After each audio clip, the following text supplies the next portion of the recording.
There are three verses that stand out in my thinking. John 3:16, for God so loved the world that he gave his only begotten Son, that whosoever believeth in him should not perish but have everlasting life.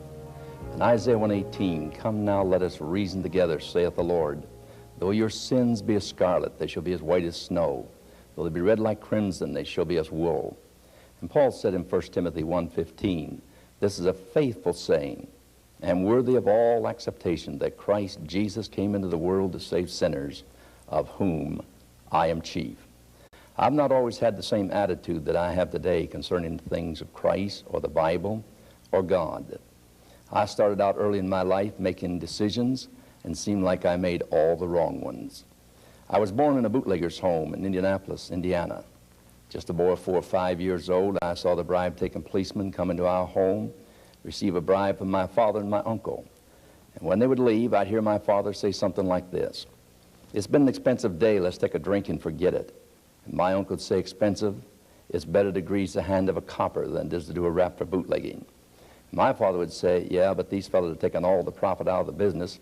If I wasn't so honest, I'd join the police force. I heard that over and over again.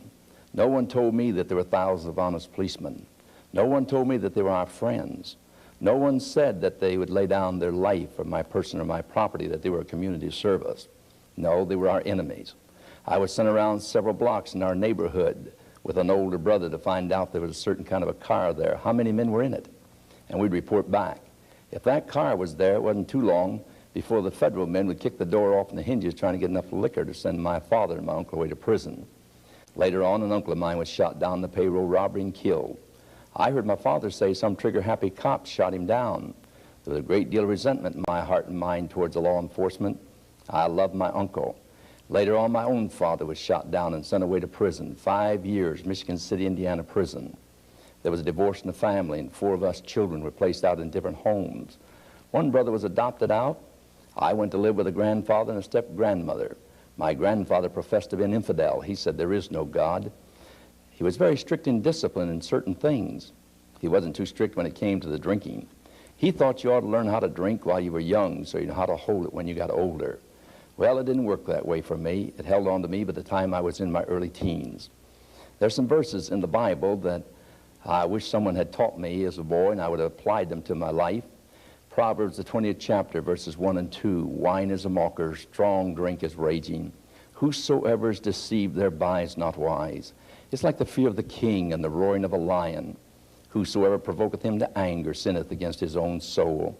Can you imagine a man or a woman or a boy or a girl using strong drink and agitating a lion until it reaches the peak of its anger and then walking right in the mouth of that lion? What do you suppose would happen? Well, the lion would tear that person into shreds, you know that. And the Bible says strong drink is just like that. Fool with it long enough, agitate yourself with it long enough. It'll rob you of every virtue that you have. It'll break you in body, mind, and spirit. In the 23rd chapter, Proverbs, there are 3 verses that stand out in my thinking there. It gives a principle concerning strong drink. The question is asked, who hath woe, who hath sorrow, who hath contentions, who hath babblings, who hath wounds without cause, who hath redness of eyes? They that tarry long at the wine, they that go to seek mixed drink. And here's the principle in verse 31 of Proverbs 29. Look not thou upon the wine when it is red, when it moveth itself right in the cup, and at last it biteth like a serpent and stingeth like an adder. Strong drink had a hold of me early in my teens. I was tired of living with my grandfather, and so I left. Being on the south side of Indianapolis, a place called Irish Hill, you could find all sorts of crime there, gambling, bootlegging, prostitution, and all that went along with it, and I was involved. The Second World War came along and interrupted my crime. I went through the Second World War with the 2nd Infantry Division as a 30 caliber machine gunner. Men died all around me. I suppose I had foxhole religion while I was over there. I bargained if there was a God in heaven, get me through this, and let me get back to America and kiss the good old American soil. No one heard me pray, but if there was a God in heaven, I was bargaining with him. And I went through the war without a scratch. Wound up in Pilsen, Czechoslovakia. The United States government rolled out the Pilsen beer and the cognac, and I stayed drunk for about 30 days. Back to the United States of America, I had a 30-day recuperation furlough. Most of that time I spent drinking. I sobered up long enough because a girl came into my life to go out with her, and It was a few months later that Lydia and I were married. Lydia was young and beautiful. Lydia said that if we got married, my life would be different. I loved Lydia and I needed a different life, so we were married. And my life was different, all right. It got worse, not because of her, but because of what I was doing. Because on being discharged from the service, my brother and I went out celebrating. And he said, Don, join up with us. I've learned some new ropes since you've been gone. I'll show you how to make a fast buck. I said, what's the new rope? He said, the law calls it breaking and entering, but I call it good business. I said, well, I think I can use some good business. So I found myself involved. The new rope, climb up on top of a building, chop a hole in the roof to get around the burglar system, slide down on a rope and crack safes. One night on our wedding anniversary, I should have taken Lydia out to dinner. I promised her that I would, but Lydia didn't drink, so I went out celebrating early. Came in contact with some of my old friends and some of the old places, and we were planning a job that night, a burglary. And they said, Price, we're going in the Varsity Club at 16th and Pennsylvania Street. We'll be in and out of this place in about 45 minutes with a good haul. We want to invite you to come along. The good that I would do, I did not. The evil that I did not want to do, I did. I really wanted to say no. I'm going to take my wife out tonight and celebrate our anniversary. But I didn't. I didn't have enough backbone to say that. I said, I have to go home and pick an argument with the old woman, and I'll meet you later. And so I went home and I manufactured an argument with the old woman. You know how old she was? 17 years old, and she'd given birth to twin boys just 30 days before that. And I walked out and left Lydia that night. Early the next morning, breaking into Varsity Club, 16th and Pennsylvania Street in the city of Indianapolis. We'd go through a window that night, make a 6-foot drop down to the floor. Well, they told me that they knew exactly the time that the police made their rounds. The night watchman had been removed from the job. There were no dogs. This was a lead pipe cinch. And I volunteered bravely to go through the window first. And hanging on the inside, getting ready to make a 6-foot drop down to the floor, I found out for some strange reason the night watchman had been put back on the job, and he stuck a pistol under my arm and pulled the trigger. A bullet crashed 1/8 of an inch of my heart, ricocheted off from the rib, and went down through the lung and lodged on top of the spine. Next morning, the headlines of the newspaper, shameful words, father of 30-day-old twins shot on the north side of the city. I lay in a hospital. I had 11 blood transfusions. They thought I would die, but I lived to stand trial, and a judge sentenced me one day, and I was taken away to prison. In prison, I went from bad to worse. While I was in there, I came in contact with men who told me really how to do things. They'd ask the question, Price, how did you commit that crime? And you'd tell them, and they'd say, well, here's the loophole. If you hadn't committed that crime thus and so, those dumb cops would never have caught you. And the next time, already plan the next time do it like this, and those dumb cops will never catch you. But to my amazement, one day, I came to this conclusion. All of those dumb cops were out on the street, and we wise guys were behind prison bars, and that amazed me just a little bit. And the fellows were telling me how to beat the law right in prison with me. I didn't stop my drinking in a prison. We made alcohol out of apples and called it Applejack, out of raisins and called it Raisin Jack, out of potatoes and called it Spud Juice. The first place I really hit dope was in a prison. I didn't stop stealing in prison. We stole from each other. I didn't stop robbing in there. We robbed each other in prison. And then one day they showed me they have a jail within a jail. I got into a fight with another man. They said it takes two to make a fight. So off to the hole we went, solitary confinement. A 6-by-6 cell with a 14-inch board to sleep on, a gallon of water a day, and 3 slices of bread for each meal. Now, the worst punishment that I thought a man could receive was there was an old black man across from me who was reading a Gideon Bible out loud. I didn't know who the Gideons were, and I didn't care. And I didn't go to prison to hear the Bible read. And so I expressed to him what I thought about that. Most of the vocabulary that I used on him, I lost a number of years ago. But in essence, I said to him, if you wanted religion, why didn't you get it on the outside? You did not have to come to prison to get it. And maybe some of us don't want to hear that Bible read, so why don't you just read to yourself? That didn't stop him. He said, Price, here's one for you. I said, I don't want to hear it. He said, here it is. He that sows to the wind shall reap a whirlwind. I couldn't deny that. And then he told me something happened in his life as he read the Bible. And I said, I can't see it. You're in a 6-by-6 cell like I am, sleeping on a 14-inch board like I am, kicking the rats off in your body trying to sleep like I am, catching cockroaches to teach them to race in your cell like I am. what has God done for you? He said, Price, it's on the inside. He said, if it happened there years ago, I wouldn't be in here. Well, I said, if God's so powerful, why doesn't he wave a magic wand across me and change my life? Why doesn't he knock down these prison walls and send me back to my family? I was blaming God for everything when he said, Price, here's another one for you. And I said, I don't want to hear it. Keep it to yourself.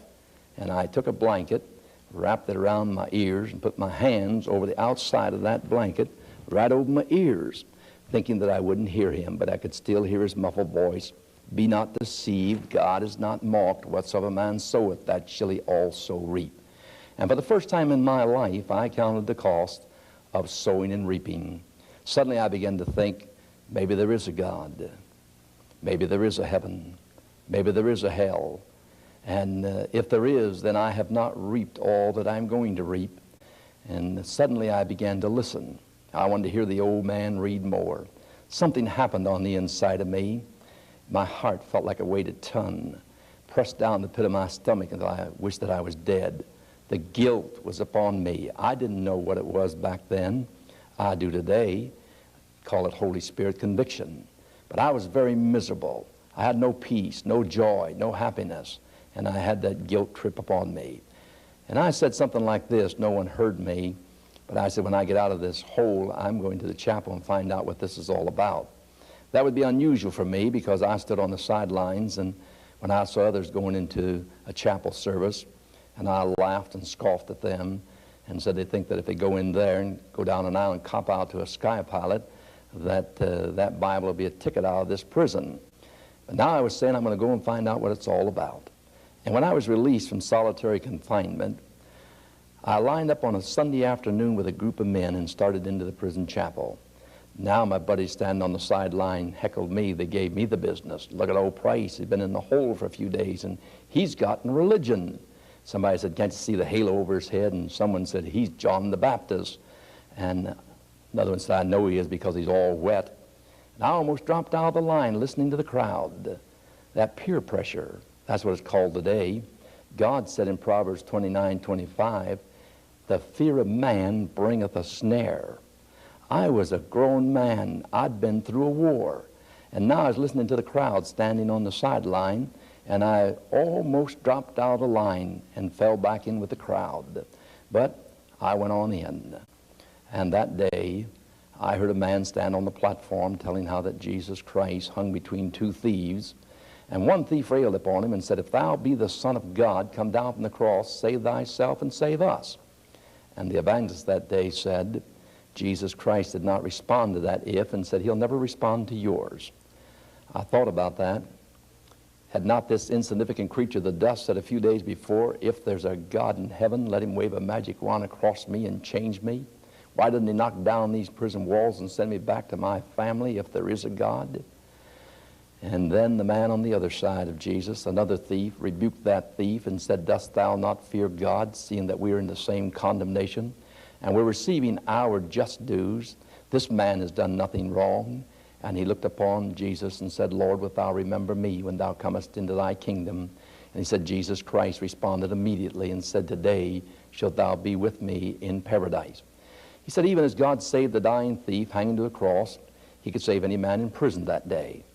Well, I didn't understand all that language that he was talking about, but I knew there was a desire in me that I needed what he was talking about. If what he had said was true, then God could take me and make me a new man. He could make me a new father for my children and a new husband to my wife. And suddenly I wanted what he was talking about as he gave an invitation for men to come forward. But this thought went through my mind. I'll wait till I get out of this prison. I'll go to a church someplace. I'll sit way in the back row. I'll read the Bible all the way through. And when I really know what I'm doing, then I'll make that decision. That seemed logical to me. But the old evangelist wasn't through, and neither was the Holy Spirit. The evangelist came down from the platform and stood upon the front pew. I never saw a man weep like that before in my life and plead with men to come to Jesus Christ. He said, some of you men are great procrastinators. You're putting this off. And I'm here to tell you that you're dealing with life and death. The Spaniards have a saying, the road of by and by leads to the house of never. And I was listening. I was a procrastinator, all right, and I really wanted what he was talking about. And I was about ready to step out and go down the aisle, and the devil put up his last stand in my life.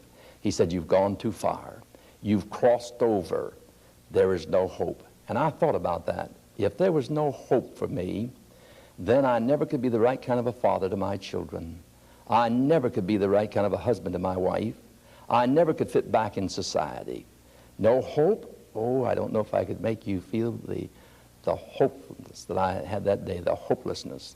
And I felt miserable on the inside. And if there was no hope for me, I never could be the right kind of a father to my children. I never could be the right kind of a husband to my wife. Would I die and be incarcerated in the prison house of hell forever? No hope? And then the evangelist gave those verses that I gave you in the beginning. And the one that stands out is that God so loved the world that he gave his only begotten Son, that whosoever believeth in him should not perish, but have everlasting life. How could God love me? I couldn't love myself. How could anyone else love me? And yet that day the Spirit of God got across to me that God loved me. And suddenly I responded as the blind daughter of the evangelist began to sing. No one ever cared for me like Jesus. And down an aisle I went in the best way I knew how. In the street language I said, swim, sink, or die. It's all the way with you, God, all the way with you. Whatever it is that you do to a man, do it to me. Take charge of my thinking and cause me to think right. And my eyes that they might see right, and my ears that they might hear right, and that my tongue might speak right. And these hands which are so prone to take that which does not belong to me, take charge of those, and guide my feet in your steps. Whatever it is, do it to me today. And a man moved alongside of me and took me through the scriptures. And that day, when I arose from my knees, I knew that I was a new man in Christ. I began to think different. Why, before that time, John Dillinger, Pretty Boy Floyd, Babyface Nelson, Al Capone, men like that. That was the image for my life. They were my ideal.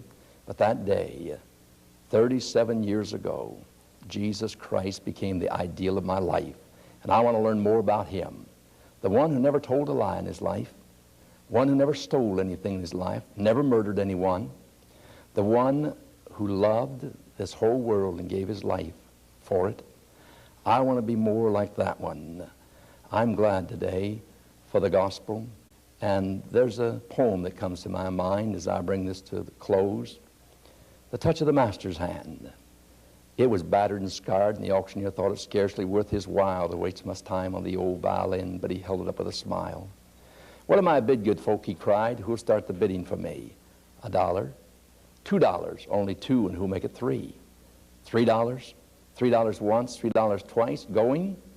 But no, from the room far back, a gray-haired man came forward, picked up the old violin, wiped the dust, tightened the loosened strings, and played a melody pure and sweet as caroling angels sing. The music ceased, and the auctioneer, in a voice that was quiet and low, said, "What am I bid now for the old violin?" as he held it up by the bow. $1,000? Who'll make it $2? $2,000? Who'll make it $3? $3,000? $3,000 once, $3,000 twice, going and gone, said he. The people cheered, but some of them cried, "We do not understand. What changed its worth?" Swiftly came the reply, "The touch of the master's hand." And many a man and woman with a life out of tune and battered and scarred with sin is auctioned off cheap to the thoughtless crowd, much like the old violin, a mess of pottage, a glass of wine, a game. He travels on. She's going once, he's going twice, and almost gone. Then there comes the touch of the master's hand, and the foolish crowd never can quite understand the worth of a soul and the change that's wrought by the touch of the master's hand. Aren't you glad that we got a master that can touch your life and put it in tune? Are you without purpose in life? Do you really need purpose and a meaningful life? Then put your hand and your life in the master's hand and let him give you purpose and real meaning.